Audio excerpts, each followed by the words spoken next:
Mesdames et messieurs, bonjour à tous, j'espère que vous allez bien, bienvenue dans cette toute nouvelle vidéo et bienvenue dans ce tout nouvel épisode de la série Une équipe, une pépite dans laquelle je vous présente une pépite à suivre par club de Ligue 1 qui peut vraiment éclore au plus haut niveau la saison prochaine selon moi.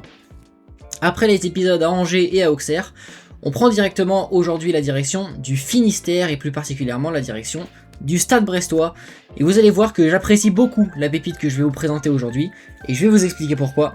Installez-vous confortablement, c'est parti, on décrypte ça ensemble. Et pour ce troisième épisode au Stade Brestois, j'ai choisi de vous présenter Hamidou Makalou. Pour faire les présentations rapidement, c'est un Malien de 20 ans évoluant au milieu de terrain. Il est assez polyvalent au milieu de terrain, il est capable de jouer en tant que milieu défensif, en tant que pur numéro 6, en tant que milieu central et pur numéro 8, mais aussi en tant que milieu offensif, donc en tant que numéro 10. C'est un droitier, il mesure 1m64 donc vous voyez qu'il est quand même assez petit. Il a été révélé lors de la Coupe du Monde U17 2023 avec le Mali où il a même fini ballon d'argent. Alors pour vous remettre un peu dans le contexte, ballon d'argent c'est le trophée individuel qui est décerné au deuxième meilleur joueur de la compétition. Donc voilà, il est considéré comme l'un des plus gros espoirs de son pays, donc l'un des plus gros espoirs du Mali et du Stade Brestois. Il a signé en mars 2025 en provenance du Guidar FC, donc il a signé au Stade Brestois en provenance du Guidar FC. Le Guidar FC c'est l'un des plus gros clubs maliens du pays, donc l'un des plus gros centres de formation notamment. C'est eux qui ont révélé Daouda Guindo, qui lui aussi d'ailleurs a signé au Stade Brestois la saison dernière. Un contrat jusqu'en 2029, c'est une preuve de confiance. Il est évalué désormais aujourd'hui à 20 ans à 1 million d'euros. La saison dernière, il a découvert la Ligue 1, 2 titularisations, quelques entrées en jeu assez intéressantes. Voilà, ça reste une petite découverte, 2 titularisations comme je vous l'ai dit, dont une titularisation en plus en Coupe de France si je me trompe pas. Donc ça fait 3 titularisations au total sur toute la saison, mais en Ligue 1 c'est 2 titularisations. Donc voilà, c'est une petite découverte assez timide, mais voilà pour la présentation rapide. Maintenant que les présentations sont faites, on va rentrer un peu plus en profondeur, on va essayer d'analyser son style de jeu, ses qualités aussi, et essayer de comprendre pourquoi le Stade Brestois mise autant sur lui. Et on commence directement par son style de jeu.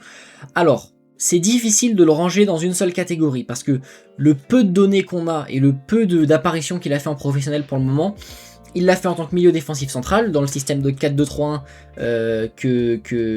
qu'utilisait le regretté Eric Roy. Donc voilà, il est capable de jouer en tant que milieu défensif central, et c'est là où il a le plus joué cette saison. Il est aussi capable de jouer en tant que pur milieu de terrain, comme je vous l'ai dit, en tant que numéro 10. Donc, pour ce qui est de son style de jeu, c'est difficile de le ranger dans une seule catégorie. Mais on va essayer quand même d'analyser un peu déjà. Ce qui crève l'écran quand on le regarde jouer, c'est que c'est un joueur qui fait avancer le jeu. C'est sa qualité principale. Il est décrit comme un milieu box-to-box, qui est capable de faire la transition entre la défense et l'attaque. J'ai retrouvé des données qui montraient que face au Canada, justement lors de la Coupe du Monde avec le Mali, la Coupe du Monde U17 avec le Mali en 2023, il a fait 8 passes qui avaient cassé les lignes, soit le plus haut taux du match, c'est énorme. 9 conduites de balles progressives. Les conduites de balles progressives, c'est les conduites de balles qui relient, qui sont des longues conduites de balles de la défense à l'attaque.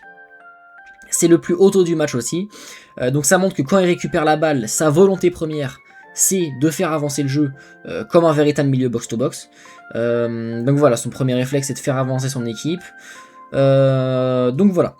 Ensuite, c'est un joueur qui est très actif sans le ballon. Il a un énorme volume de course, il court beaucoup, il s'arrête jamais, et vous pouvez être sûr que quand vous allez le voir jouer sur le terrain, vous allez vous dire premièrement, c'est un joueur qui fait les efforts, c'est un joueur qui même, donc comme je vous l'ai dit, sans ballon, il fait les efforts, il donne tout pour essayer de récupérer la balle. Alors c'est vrai que son style de jeu a été longtemps comparé à N'Golo Kanté, alors de proportions gardées bien évidemment, N'Golo Kanté c'est Kanté, donc voilà, c'est un style de jeu qui peut faire penser à N'Golo Kanté, c'est-à-dire un joueur qui court beaucoup, qui fait les efforts, qui veut faire avancer son équipe comme un vrai milieu box-to-box. Donc voilà, si on doit résumer à peu près son style de jeu, un milieu box-to-box, un joueur qui fait avancer son équipe, un joueur qui est très actif sans ballon avec un énorme volume de course. Donc voilà, en ce qui concerne son style de jeu. On va rentrer maintenant dans les qualités qu'il possède. Alors déjà, premièrement, sa qualité de passe. Sa qualité de passe, c'est très clairement son atout numéro 1. On le voit par les passes longues, les passes lobées, les passes en profondeur. Il a un très très bon jeu de passe. Forcément, c'est demandé. Hein. Quand tu as un milieu de terrain box-to-box, forcément, tu veux vraiment avoir une bonne qualité de passe. C'est un joueur qui prend des risques en termes de passe. C'est un joueur qui prend des risques, qui n'hésite pas à faire des passes longues, même si de temps en temps elles sont ratées, forcément, il y a toujours du déchet technique. Il cherche constamment à casser les lignes, et forcément, voilà, c'est une qualité qui va beaucoup lui servir, notamment la saison prochaine, mais dans sa carrière en globalité. Une autre qualité que j'ai envie de mettre en avant aussi, c'est son activité défensive. Comme je vous l'ai dit, il mesure seulement 1m64, donc malgré son petit gabarit, il compense avec une énorme activité sur le terrain. Comme je vous l'ai dit, c'est un joueur qui court partout. Voilà, une grosse activité sur le terrain, surtout défensivement, quand il joue en tant que milieu défensif central. Ça peut vraiment être un véritable point d'appui sur la défense. Il est capable d'apporter son aide à la défense quand elle est en difficulté. Il peut aider avec des tacles, il fait des très bons tacles. Il a surtout un bon jeu en ce qui concerne les tacles. Comme je vous l'ai dit, un point d'appui sur la défense. Donc voilà, son activité défensive aussi, elle est à mettre en avant. Sa conduite de balle, forcément aussi, est une grosse qualité chez Hamidou Makalou. Quand il joue en tant que milieu box-to-box et qu'il doit parcourir tout le terrain, forcément c'est une qualité qui aide. Il le fait très bien en dribblant parfois plusieurs joueurs à lui tout seul. J'ai le souvenir de lui, j'ai le souvenir d'un de ses matchs, c'était cette saison, Paris FC contre Brest. Il a fait une grosse action où il avait dribblé 3 joueurs d'un coup, je crois. Donc voilà, c'est la preuve d'une grosse maîtrise technique, et qu'à seulement 20 ans il a déjà une très bonne base technique qui va beaucoup lui servir. Et une dernière qualité que j'avais envie de mettre en avant, c'est sa maturité. Sa maturité, il l'a notamment acquérie grâce aux grandes compétitions qu'il a déjà connues, notamment le mondial U19 comme je vous l'ai dit, ses petites apparitions en Ligue 1 qu'il a déjà fait cette saison. Il a déjà eu des récompenses individuelles aussi, comme je vous l'ai dit, avec le soulier d'argent au mondial U19 2023 avec le Mali. Il a aussi été élu révélation du tournoi Maurice Révélo en 2025. Donc pour ceux qui connaissent pas, le tournoi Maurice Révélo, c'est une compétition de jeunes qui se joue dans toute la France avec plusieurs clubs français. Et c'est notamment cette compétition qui a révélé de nombreux talents comme Mbappé, Ronaldo et Zinedine Zidane. Donc voilà, c'est pas un trophée à minimiser. Il a été élu donc révélation du tournoi Maurice Révélo. C'est pas rien. Donc son expérience est clairement un plus pour lui. Ça va l'aider à être encore plus mature sur le terrain et pas faire forcément le joueur un peu qui court partout, qui tente des dribbles inutiles. Voilà, non. C'est vraiment quelque chose qui va l'aider à acquérir une grosse maturité sur le terrain. Et on va désormais rentrer dans la partie la plus intéressante de la vidéo. Pourquoi, selon moi, il peut vraiment exploser au Stade Brestois cette saison? Parce que si je vous présente ce joueur, c'est que je pense qu'il a une grosse chance de se révéler cette saison. Et on va commencer directement par dire qu'au milieu de terrain au Stade Brestois, c'est le seul qui possède ce profil. C'est-à-dire un joueur explosif, un joueur box-to-box, qui peut jouer partout comme je vous l'ai dit, milieu défensif, milieu central, milieu offensif. C'est le seul dans l'effectif brestois qui possède ce profil.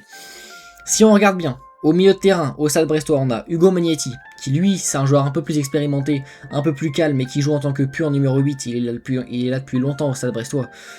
Donc voilà, Joris Chotard, qui lui devrait quitter le Stade Brestois cet été, je crois que c'est Neom, club d'Arabie Saoudite, qui a pris des renseignements, donc c'est pas fait encore, mais voilà, Joris Chotard qui a une chance de quitter le Stade Brestois cette saison, et Lucas Touzard qui lui est un pur milieu défensif central. Donc ce qui est bien, c'est que lui, Hamidou Makalou, il apporte un profil différent dans cet effectif brestois qui pourrait lui servir pour engranger encore un peu plus de temps de jeu la saison prochaine, notamment pour débloquer des matchs, notamment pour voilà, avec les équipes qui ont une grosse densité au milieu de terrain. Si le Stade Brestois ne recrute personne d'autre au milieu de terrain, je vous dis qu'il a une grosse chance de s'imposer cette saison, et vraiment j'insiste vraiment là-dessus. C'est un contexte qui est favorable pour lui, avec notamment le potentiel départ de Joris Chotard. Ensuite, son entraîneur le connaît, Julien Lachouer, qui était l'adjoint du regretté Éric Roy la saison passée, qui a aujourd'hui, cette saison, été promu en tant qu'entraîneur principal. Son entraîneur le connaît. Donc, qu'est-ce que ça change que son entraîneur le connaisse? Déjà, Je pense que cette saison, il va reconduire le fameux 4-2-3-1 d'Eric Roy la saison passée, parce que Julien Lachouer, je pense qu'il va s'inspirer pour sa première expérience en tant qu'entraîneur principal. Je pense qu'il va s'inspirer d'Eric Roy, et donc il y a de grandes chances pour que le Stade Brestois continue à jouer avec 2 milieux défensifs ou 2 milieux centraux en fonction du contexte du match, et donc toujours un numéro 10 qui joue en tant que milieu offensif. Donc je vous l'ai dit, avec la concurrence qui selon moi reste abordable, Hugo Magnetti, Joris Chotard, on va rester dans l'idée qui reste, Joris Chotard, Hugo Magnetti et Lucas Touzard, c'est une concurrence qui selon moi reste abordable pour Hamidou Macalou. Alors je vais pas forcément imaginer une saison à 30 titularisations pour Hamidou Macalou, mais pourquoi pas 10-15 dans la saison, je pense que c'est abordable pour lui. Donc voilà. Pourquoi il peut exploser aussi selon moi cette saison? Grâce à sa polyvalence, comme je vous l'ai dit. Il peut jouer milieu défensif, milieu central, milieu offensif. Ça va être un gros atout pour lui. Je pense qu'il sera au début de saison, je pense qu'il sera dans une rotation avec les 3 autres milieux que je vous ai cités au Stade Brestois. Il sera dans une rotation au début de saison selon moi, mais j'insiste, je pense que vraiment il a une grosse chance de devenir titulaire cette saison, si notamment aussi les milieux de terrain, les milieux centraux ne sont pas bons. Il est dans une progression qui est constante, il a intégré l'effectif professionnel du Stade Brestois la saison passée, avec quelques titularisations comme je vous l'ai dit. Si on suit la suite logique, si on suit une progression linéaire, cette saison il devrait avoir encore un peu plus d'importance dans l'effectif du Stade Brestois. Il sort d'une saison d'adaptation comme je vous l'ai dit, donc s'il continue sa progression, c'est peut-être cette saison, et c'est cette saison selon moi qui se révélera aux yeux du grand public. Donc si on résume un peu la situation, au Stade Brestois, c'est le seul joueur qui possède ce profil au milieu de terrain, c'est-à-dire un joueur explosif, un milieu box-to-box. Ensuite, son entraîneur le connaît, il va reconduire le fameux 4-2-3-1 d'Eric Roy, je pense. Une polyvalence qui va jouer en sa faveur, il est capable de jouer à plusieurs postes comme je vous l'ai dit. Un contexte favorable avec le possible départ de Joris Chotard, comme je vous l'ai dit, et une progression constante. Ça fait pas mal d'éléments pour Hamidou Macalou, ça fait pas mal d'éléments, c'est pour ça que c'est selon moi la saison qui va le révéler aux yeux du grand public. J'espère que vous avez aimé cette vidéo et cet épisode au Stade Brestois. J'ai vraiment essayé de vous expliquer au mieux pourquoi selon moi il va exploser cette saison, ou du moins, bon exploser c'est un mot un peu fort, ou du moins avoir une place beaucoup plus importante et se révéler aux yeux du grand public cette saison selon moi. J'ai essayé de vous exposer ses qualités, son style de jeu, j'ai fait du mieux que j'ai pu, donc voilà. Comme je vous l'ai dit, c'est un joueur que j'apprécie beaucoup. Un joueur qui fait beaucoup d'efforts sur le terrain, qui donne tout pour son équipe, sans en faire trop non plus, sans être un peu trop foufou. Donc voilà, comme je vous le disais, c'est un joueur qui prend des risques pour ce qui est des passes notamment, des passes longues, un peu osées parfois. J'aimais beaucoup d'espoir sur ce joueur, je le sens bien, je le sens bien ce joueur, je vous le dis, il sera à surveiller cette saison. Mais voilà, en tout cas, il aura selon moi une grosse chance de se révéler cette saison au Stade Brestois. J'espère que vous avez aimé ce 3e épisode de la série Une équipe, une pépite au Stade Brestois. Si c'est le cas, n'hésitez pas à liker et à vous abonner, ça fait toujours plaisir. N'hésitez pas à me donner vos avis en commentaire en ce qui concerne ce joueur. Si vous avez des idées d'autres joueurs que j'aurais pu présenter au Stade Brestois. N'hésitez pas à me donner vos conseils d'amélioration aussi en commentaire pour ce qui est de la vidéo. Voilà, j'ai lancé ma chaîne YouTube il y a peu de temps, donc forcément les conseils, je suis preneur. Je vous mets mes réseaux TikTok et Instagram en description pour ceux qui veulent me retrouver là-bas.